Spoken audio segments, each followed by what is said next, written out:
Aqui nos encontramos para mais um programa Conta, mais um programa especial em que eu vou namorar, digamos assim, com um jovem da nossa comunidade, um jovem muito multifacetado, em que eu nesses últimos tempos tive a oportunidade de conviver um bocadinho com ele e de verificar as habilidades para a música, para o canto e para outras coisas que a gente ainda vai descobrir durante esse programa.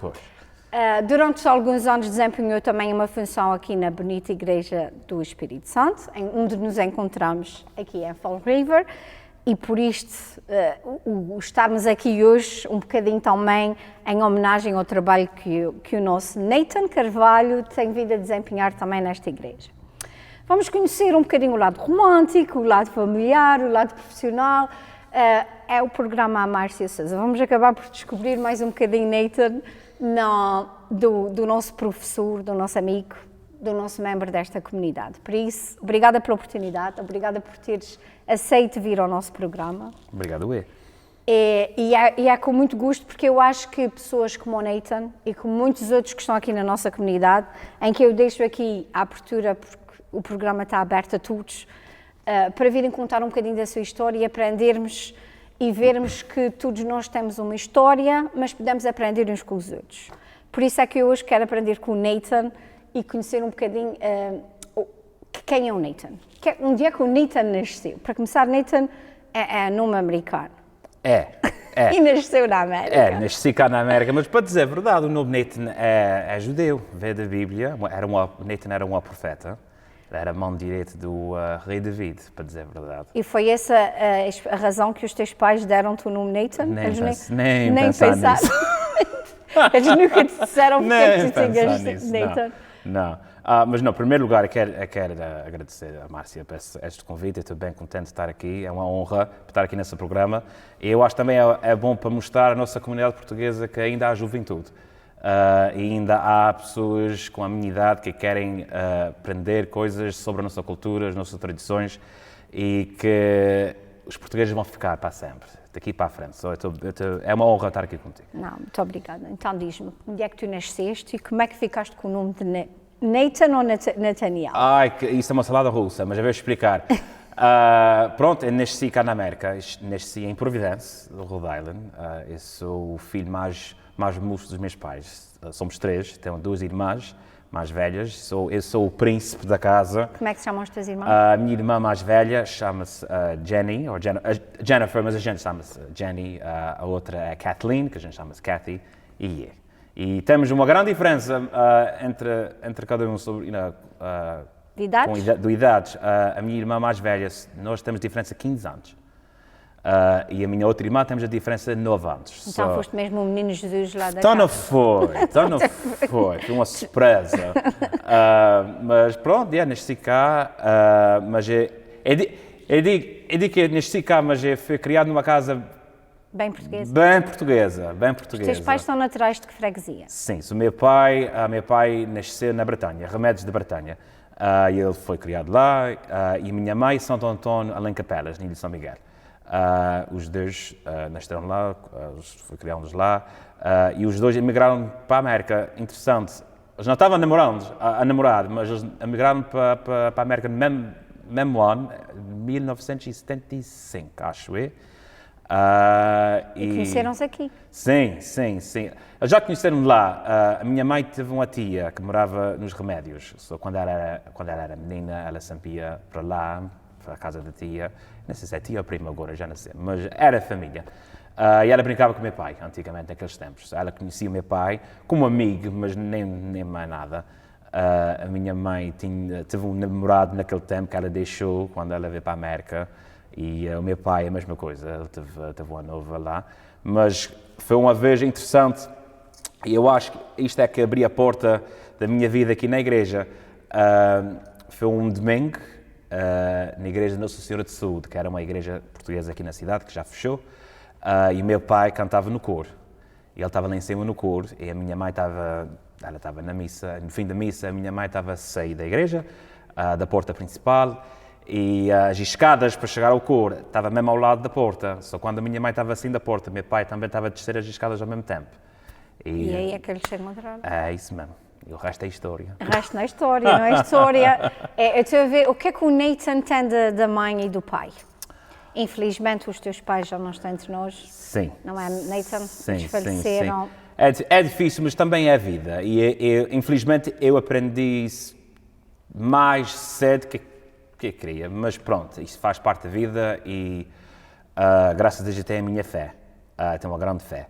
E eu tenho que lembrar que a vida aqui neste mundo é só uma passagem. A gente tem mais um destino. E os meus pais já estão lá. Mas pronto, o que eu tenho deles? Quero misericórdia. Meu pai... Tens o coral, o canto, fez música. Sim, meu pai gostava tanto de cantar. A minha mãe também. Mas meu pai tinha uma grande voz e personalidade. E ele falava com toda a gente. Às vezes ele falava demais, como eu. E também gostava de brincar, tinha anedotas, eu gostava de rir.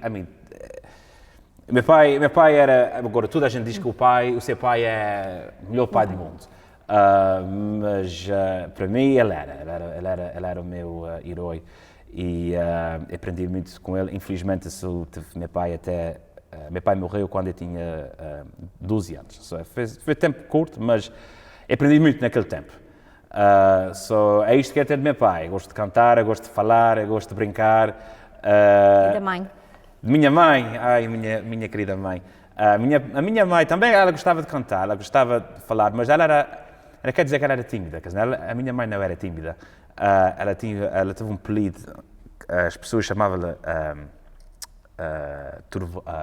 Trovão, porque ela sempre, quando ela ficava ruim, toda a gente fugia, sai da frente, senão vais apanhar as favas. Vais pegar as favas, mas a minha mãe tinha devoção. A minha mãe tinha de grande devoção ao Nosso Senhor, grande fé, e eu acho que isto é que eu tenho de minha mãe, a minha fé, a minha devoção para o Nosso Senhor, também a devoção para a família. A minha mãe amava a nossa família. Ela sempre me dizia que amigos saem e entram na tua vida, mas família é para sempre. Às vezes a gente fica ruim com membros de família, mas no fim do dia somos família de qualquer maneira. Isto é que tem a minha mãe. E é por isso que hoje, enquanto nós estamos aqui a conversar e está a passar algumas imagens da tua família, mas não podia deixar de ter uma mensagem das tuas irmãs. Pois. Por isso, aqui está as irmãzinhas do nosso menino Jesus Nathan. Hi, Nathan. I just want to let you know I'm so proud of you and with everything you have accomplished, becoming a teacher, which I know you love, still doing so much for the church and the Portuguese community. I just want to let you know I'm so, so proud, and I know Mom and Dad are so, so proud of you. Love you. Hi, Nathan. I'm so excited that you have this opportunity. I'm so proud of you. I know that Mom and Dad are so proud of you. Your personality is contagious. Your laugh is contagious. And this is why everyone loves you. Your strongest values are God, family, Portuguese culture, and traditions. And you do this day in and day out at your job as a Portuguese foreign language teacher. I'm so proud of you. Keep shooting for the stars. I love you. As minhas irmãs, elas são as minhas anjinhas. Elas são a minha vida. Isso é a maneira mais simplesmente que eu posso explicar. A minha irmã Jenny ela sempre era uma segunda mãe para mim, por causa, especialmente entre aquela diferença de idade, mas também quando eu era mais novo, quando eu estava na escola, muitas vezes a minha mãe não podia ir, ou a minha mãe não podia comunicar suficiente com os meus professores ou médicos, e a minha irmã Jenny sempre veio comigo. Ela também, eu posso dizer que ela é uma mãe também para mim. E sem ela, eu não sei, eu não tenho palavras certas para explicar. E a minha irmãzinha Kathleen também era uma das minhas melhores amigas, as duas. Quando eu gosto de falar com ela quase todos os dias, quase todas as manhãs, quando eu estou indo para o trabalho, chama para ela, nós falamos sobre qualquer coisa. Eu gosto de brincar com ela e eu sei que se tem um problema ou se é preciso... Podes sempre contar com ela. Sem problema, não faz diferença da hora do dia, não faz diferença, ela está sempre lá. Diz-nos, Nathan, como é que foi o teu percurso de escolar? Quais foram as tuas escolas? Qual foi o caminho que tu seguiste? Então, ensinei-me nas escolas públicas. Eu morava na vila de Tiverton, Rhode Island, queria-me lá. No princípio, é interessante. Agora eu sou um professor de português, trabalhando numa escola todos os dias, mas quase a minha vida toda eu não gostei nada de escola. Eu me lembro ainda do primeiro dia de escola, quando eu comecei kindergarten, eu acordei da manhã e eu disse, eu não vou. Eu já tinha um plano, já estava certo. Eu não vou para a escola, eu não vou começar, não me interessa que a minha mãe vai fazer. Eu não quero saber nada de escola. E cheguei lá à escola com a minha mãe e a minha irmã, Jenny, a mais velha, e estava perto dos meus amigos e comecei a chorar. Tinha 4 anos naquele tempo. Eu comecei a chorar, e eu disse à minha mãe que eu esqueci o meu almoço em casa. Eu esqueci o meu almoço em casa, eu tenho que ir para trás para buscar o almoço, porque vocês não sabem onde é que está o lunchbox. Eu tenho que ir. Era meu plano para ir para trás para casa, mas pronto. Não tiveste sucesso? Não, infelizmente não. Minha mãe era muito esperta, mas infelizmente naquele dia fiquei, mas graças a Deus eu fiquei. Mas queria-me lá naquelas escolas, até o liceu também, foi lá em Tiverton. Como é que tu decidiste, quando é que tu sentiste que querias era ser professor? Ou a profissão veio mais tarde? Era sempre uma mistura, eu gosto de dizer uma salada russa, por causa, eu não tinha certeza que queria fazer até mais ou menos 18, 19 anos. Para dizer a verdade, desde criancinha eu queria ser padre. Brincava a missa na minha casa, na sala de jantar, eu vestia com os cobertores, eu pregava para os meus pais. A gente tinha imagens do Sagrado Coração da Senhora de Fátima, que eu pus ao lado do meu altar. Eu queria ser padre, eu brincava com os meus primos, eu era um acólito também. Não foste para padre, mas foste sacristão. Pronto. Cheguei. Não é igual. Mas pronto. Eu sempre gostava de brincar com as pessoas que na igreja, e o Padre Maurício, o nosso pastor, o nosso parque aqui da igreja, sabe que eu gosto de dizer isso, que o padre é a cabeça da igreja. Ele é que manda, ele é que faz as decisões da igreja, mas o sacristão é pescoço. E o pescoço pode virar a cabeça de qualquer lugar. Como é que tu vieste parar aí, mas foste sacristão nesta igreja? Então, quando eu tinha 18 anos, quando eu estava a pensar, eu estava muito envolvido aqui nesta igreja. Naquele tempo, ainda estava em frente do coro, mas já cantava no coro. Eu era um membro dos nossos grupos de jovens, eu era catequista, e o nosso padre, naquele tempo, o padre James Ferry, chamou-me um dia para dizer: temos esta oportunidade para ti, se queres ser o sacristão da igreja. Naquele tempo era só para o fim de semana, era só sábado e domingo, abrir as portas, preparar as coisas para a missa, vender velas. Foi um trabalho simples, ainda estava no liceu, pois. Mas eu pensei, eu acho que 5 segundos antes que aceitei. Eu disse, pois, trabalhar na igreja é sonho. E eu disse, agora eu posso ter o melhor dos dois mundos. Agora eu posso trabalhar na igreja e eu posso também continuar... A tua vida, pois. Que não ia ser padre. Não. Porque há coisas que tu querias fazer que os padres não podem fazer. Exatamente. Certo? Exatamente.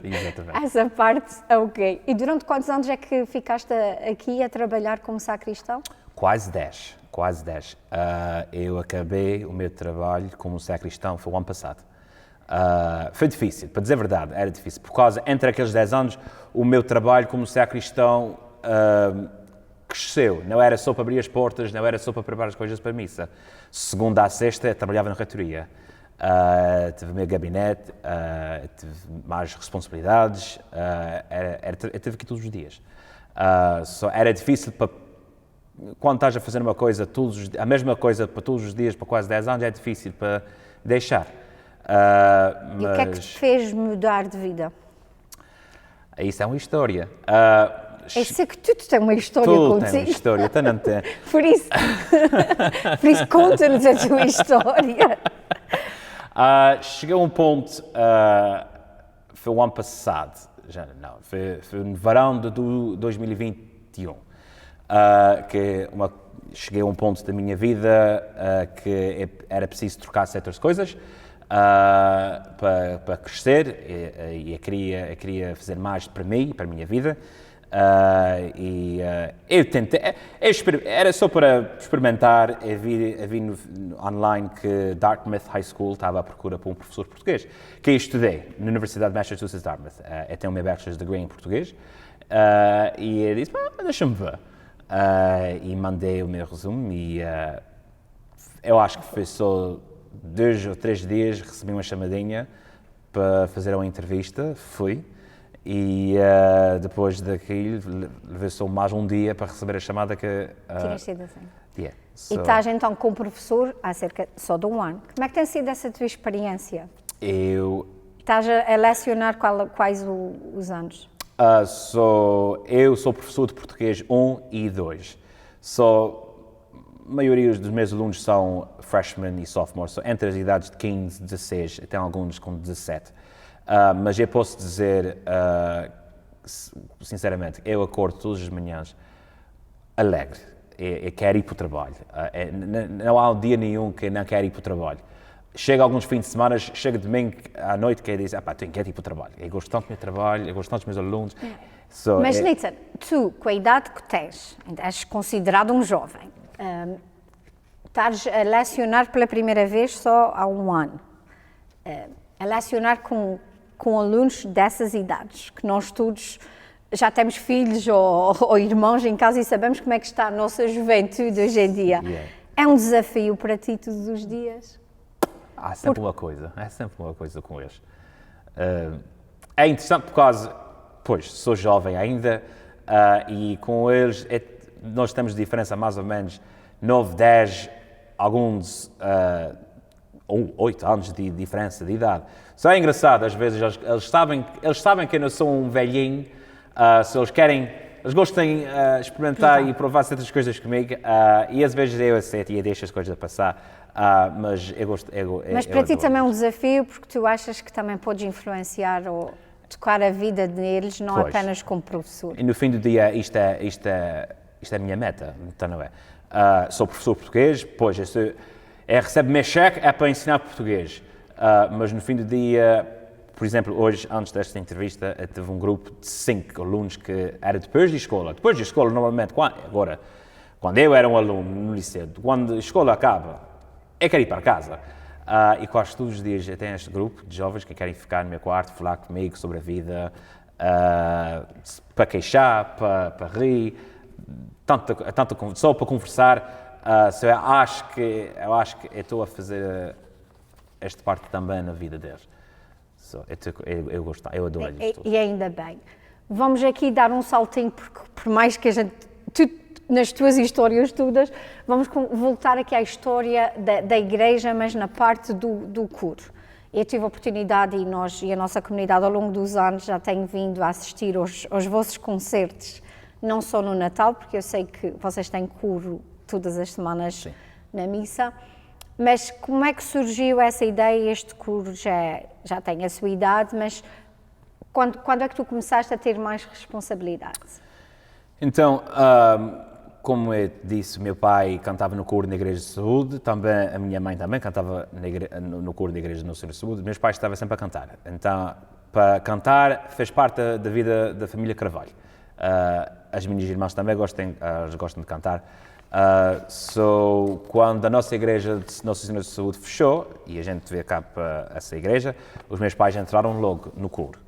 E eu vinha com eles para os ensaios, e naquele tempo eu tinha 9 a 10 anos naquele tempo. Eu vinha para os ensaios, eu ficava lá para cima, sentava sozinho, sentava aqui embaixo. Pronto, chegou um certo ponto depois que meu pai morreu, que eu comecei a cantar.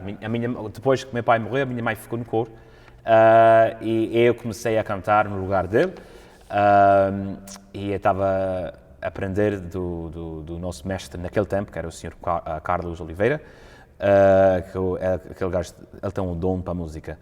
E pronto, e ele, depois de alguns anos que a minha mãe morreu, eu tinha 18, era quase tudo no mesmo ano que eu comecei com sacristão. O Sr. Carlos saiu daqui, ele foi ao outro trabalho, e naquele tempo a gente tinha Catarina Avelar, que estava em frente ao coro. E, pois, não há ninguém como a nossa Catarina. A Catarina é o amor da minha vida, eu gosto tanto dela, somos amigos, a gente canta muitas vezes por casamentos, uma das minhas melhores amigas. Mas é difícil ser organista e mestre de coro ao mesmo tempo, é difícil. Só eu comecei a ajudar, não era como mestre de coro, mas eu comecei a ajudar com os ensaios, a escolher cantos, a ajudar os membros de coro com as suas partes, a cantarem em vozes diferentes. E chegou o tempo também que a Catarina recebeu um trabalho novo e ela não podia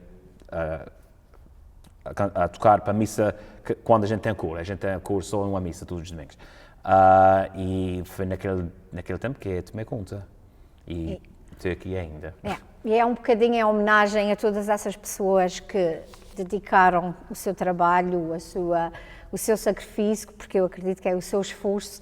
Vamos passar aqui alguns vídeos só para também recordar e homenagear essas pessoas.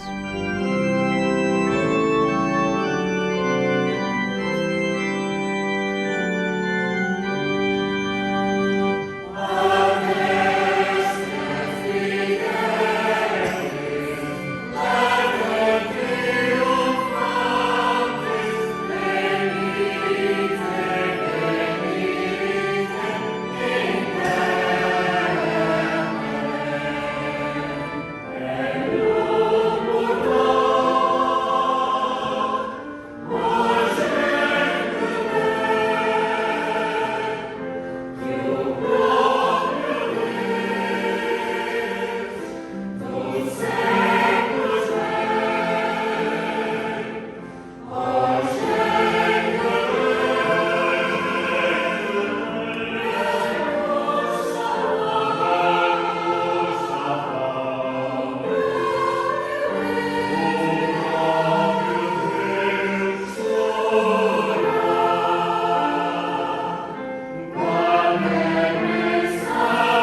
Neita, tu como jovem, que eu gosto sempre de relembrar que és um jovem, a gente vê e vê que és um jovem. Obrigado.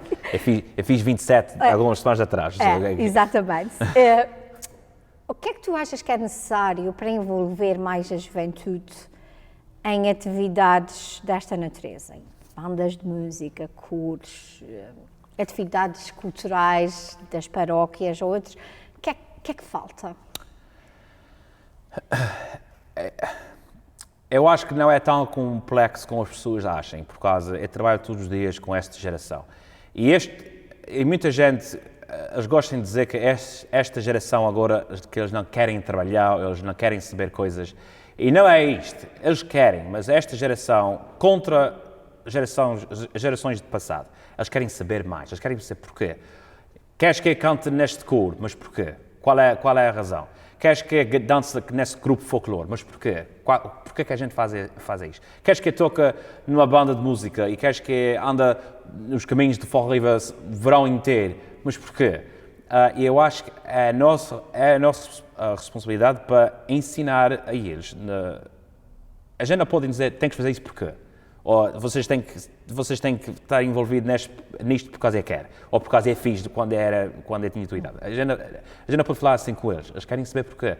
Eu acho que a gente tem que ensinar eles sobre a razão. Eles têm que saber porque é que a gente tem estas bandas de música, porque é tão importante que as bandas ficam cheias com músicos e porque é que a gente tem festas. A festa não é só para fazer dinheiro ou para festejar, mas tem mais, é a nossa tradução da nossa comunidade portuguesa. Também não achas que o relacionamento entre eles, principalmente com os jovens que são criados ou que têm também as suas famílias de origem portuguesa, apesar a língua, não vou tanto dizer, porque a gente sabe que quer queira, quer não, eles têm que ser em inglês para que eles também se sintam à vontade. Pois.